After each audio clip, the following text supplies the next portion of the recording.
part of any culture is the customs and traditions of that area. One customary practice of Nicaragua is to drink coffee throughout the day. It's become an essential flavor to the culture and many people enjoy it a lot.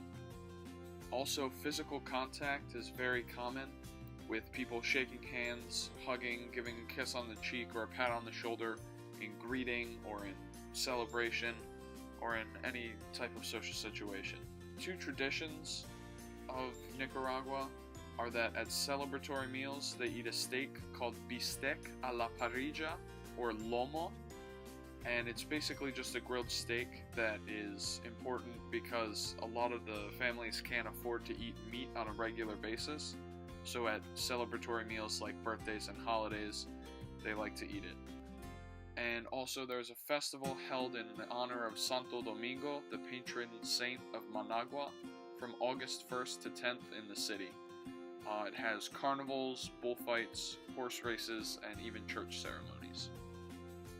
The arts are a big part of any culture, with dance and music making up a big portion of the cultural expression in Nicaragua. A traditional dance called the Gueguense shows the Spanish rule, but depicts them in a clumsy and ridiculous manner with silly pink masks and ridiculous facial features. There's also a dance from Nicaragua that involves the palo volador, or the flying pole, with dancers that are strapped onto a pole that is raised up many feet in the air, and they swing around and perform the dance moves while suspended in midair. The marimba is also a very important instrument to Nicaraguan culture, as it is originally from Nicaragua.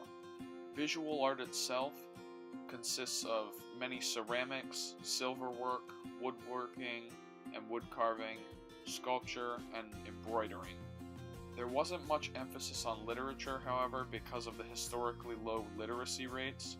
The only notable poet or writer that has come out of Nicaragua is Ruben Dario, and one of his most famous works is Azul, or Blue. Nicaragua, like most other Latin American countries, is deeply rooted in its religious beliefs. Most of the people in Nicaragua belong to the Roman Catholic Church. The core concepts of the religion are Christianity, which they believe in one God who sent his Son to die on the cross to forgive the sins of the world. They hold a weekly mass in which the priest gives out the communion, which is believed to be the blood and the body of Jesus. And it's a very ritual-based and ceremonial religion rooted in tradition. There are also many Protestant groups along the coast. They also belong to the Christian Church and believe in many of the same concepts that the Roman Catholics do, but differ on a few details. Both of them use the cross and the symbol of Jesus' death on the cross as symbols. The official language of Nicaragua is Spanish. Here is a clip of the audio. La escuela es grande. El niño va a la escuela. Este es mi salón de clases. Yo veo dos cuadernos. Economy is another big part of any culture. The official currency in Nicaragua is the Nicaraguan Cordoba.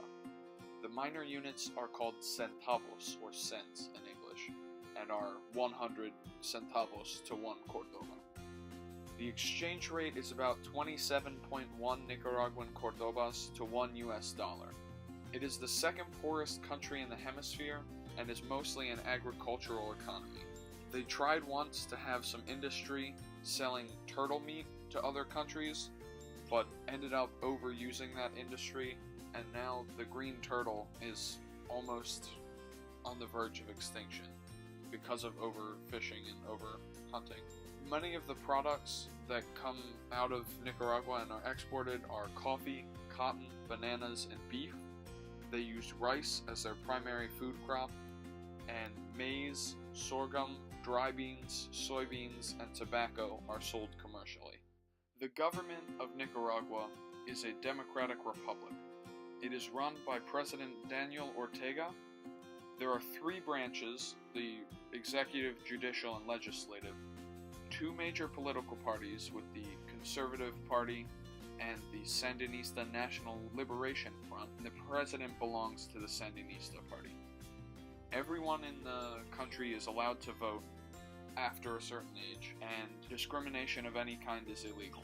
There are a few problems, however, such as the fact that they're a little bit too lax on the anti-violence against women law enforcement. So there is still a great deal of violence against women, and abortion is illegal in all cases.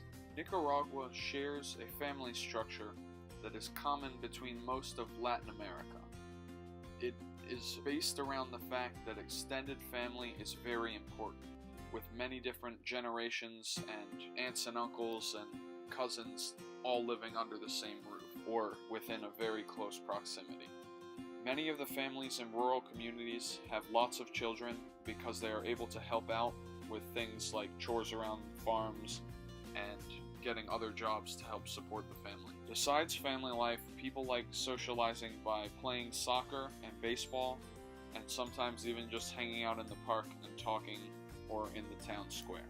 Youth in Nicaragua, like in any other country, face some major challenges. The first one is in the Human Rights Department. Because abortion is illegal, it leads to higher teen parenthood rates and causes problems for the children in the future because their parents were only teenagers when they had them. There is also a big problem with poverty, with the bottom 20% of the country holding 3.8% of the income, 67.9% of the rural population living below the poverty line, and over half the population living on just over $1 a day, so about 30 Nicaraguan Cordobas. The third problem is that education is only mandatory from ages 7 to 12, and only 70% of those people actually attend class, because poverty forces the children to go work on the farms as soon as they're old enough to pick up tools and know how to not get hurt.